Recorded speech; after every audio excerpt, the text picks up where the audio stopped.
Indigenous అన్నాము, ఆత్మనిర్భరత అన్నాము. Recently మన డిఆర్డిఓ టెస్ట్ చేసింది sir, SEBEX world's most lethal explosive. ప్రపంచంలోనే దీనంత డేంజరస్ ఎక్స్ప్లోజివ్ ఇంకొకటి లేదు అని అఫీషియల్లీ ఇది అన్నది ఇండియన్ నేవీ. కరెక్ట్. ఇది భారతదేశంది కాదు, భారతదేశం దగ్గర ఉన్న మోస్ట్ డేంజరస్ కాదు, వరల్డ్లోదే అని అన్నారు. సో ఈ సెబెక్స్ అంటే ఏంటి సార్? దీని ద్వారా మనం దీన్ని ఎలా చూడొచ్చు? వార్ టైంలో కానివ్వండి, లేకపోతే మన ఆర్మ్డ్ ఫోర్సెస్కి ఇది ఎలా ఉపయోగపడుతుంది?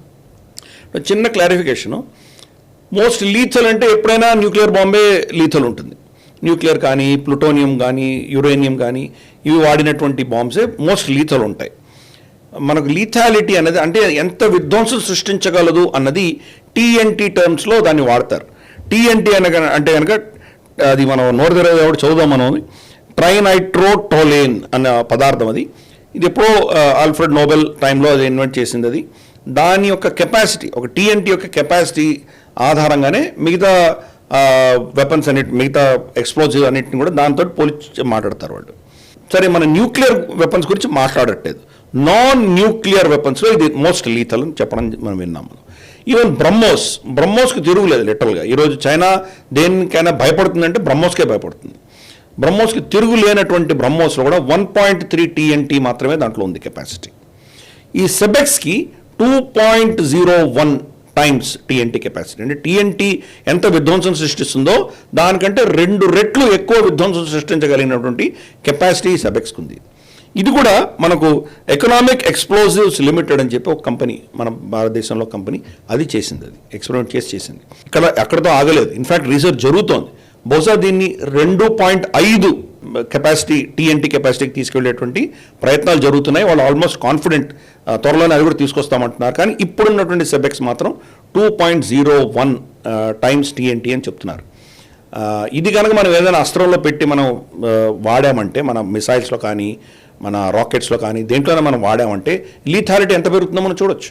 చిన్న ఆకాశ్, పినాక ఇటువంటి చిన్న మిసైల్స్లో కూడా లీథాలిటీ మనం అంటే డిస్ట్రక్షన్, విధ్వంసం చాలా ఎక్కువ మోతాదులో మనం విధ్వంసం సృష్టించవచ్చు మనం. అదే బ్రహ్మోస్లోనూ లేదా రేపు మనకు అగ్ని, సూర్య ఇటువంటివన్నీ ఉన్నాయి. అటువంటి ఇంటర్ కాంటినెంటల్ బలాస్టిక్ మిజైల్స్లో పెడితే దాని కెపాసిటీ ఎంత పెరుగుతుంది. Of course inter continental ballistic missiles నార్మల్గా న్యూక్లియర్ వెపన్స్కి వాడతారు. కానీ ప్రతిసారి న్యూక్లియర్ వెపన్ వాడాలని రూల్ లేదు.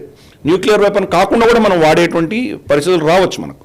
అటువంటప్పుడు ఈ కనుక సెబెక్స్ వెళ్ళిందంటే కనుక దాని లీథాలిటీ ఎంత ఉంటుంది, ఎంత డిస్ట్రక్షన్ ఉంటుంది అంటే తక్కువ కెపాసిటీ తోటి ఎక్కువ రిజల్ట్ సాధించగలిగినటువంటి కెపాసిటీ మన దగ్గర ఉన్నది. నేవీ నిజంగా దాన్ని సర్టిఫై చేయడం మనం చూసాం. అది ప్రపంచంలో దీనికంటే లీథాలిటీ లేదు అని వాళ్ళు చెప్పడం జరిగింది. One we are all proud of it. మన నిజంగా మన దేశంలో ఇంత కెపాసిటీ మనం తెచ్చుకున్నామంటే కనుక నిజంగా చాలా గొప్ప విషయం ఇది. అఫ్ కోర్స్ భారత ప్రభుత్వం దీన్ని ఎక్స్పోర్ట్ చేయడానికి కూడా ఆలోచన చేస్తోంది. మన శత్రువుకి అయితే మనం ఇవ్వం, మన మిత్ర దేశాలకి ఇవ్వడంలో తప్పేం లేదు. రేపటి రోజు వాళ్ళ నుంచి మనకేదో కోరుకునేటువంటి పరిస్థితి రావచ్చు. అటువంటిప్పుడు వాళ్ళకు ఇచ్చిపుచ్చుకోవడాలని ఉంటాయి. మన దగ్గర ఉన్న టెక్నాలజీ వాళ్ళకి ఇవ్వచ్చు, వాళ్ళ దగ్గర ఉన్న టెక్నాలజీ మనకు తీసుకునేటువంటి అవకాశాలు రావచ్చు. కాబట్టి దానికి ఇది ఒక అద్భుతమైనటువంటి ఆవిష్కరణ. మనకు ఎకనామిక్ ఎక్స్ప్లోజివ్ లిమిటెడ్ ఇంజనీర్స్కి, సైంటిస్ట్కి వీళ్ళందరినీ కూడా అభినందిద్దాం. ప్లస్ అటువంటిది మన అంబుల పదలో ఉన్నందుకు మనం గర్విద్దాం. మన దేశం వీళ్ళ చేతిలో సురక్షితంగా ఉంది అని మనం భావిద్దాం. కరెక్ట్ సార్, మీరు అన్నట్టుగా మనం గర్వపడ్డమే. ఎందుకు ఇది మనకి చిన్న అచీవ్మెంట్ కాదు అంటే, మామూలుగా మనం చూసినట్టయితే చాలా మనం డెవలప్ చేసి మనం ఇక్కడ మ్యానుఫ్యాక్చర్ చేస్తున్న ట్రాన్స్ఫర్ ఆఫ్ టెక్నాలజీ అనో, జాయింట్ వెంచర్ అనో, ఇంకా మనం ఆ స్టేజ్లో చాలా వాటిల్లో మనం ఇంకా అందులోనే ఉన్నాం. ఇన్ఫ్యాక్ట్ చెప్పాలంటే ఇప్పుడు త్రిపుట్ కూడా రష్యన్ ఆరిజిన్దే. ఇది ఈవెన్ బ్రహ్మోస్ కూడా జాయింట్ వెంచరే. కానీ ఈ సెబెక్స్ అనేది ఏంటంటే కంప్లీట్లీ మన వాళ్ళే డిజైన్ చేసి డెవలప్ చేసింది. సో మీరు అన్నట్టుగా it is a huge achievement. Very big congratulations to the team and Indian నేవీకి కూడా we're very proud that our country's in safe hands అని అనాలి. అబ్సల్యూట్లీ.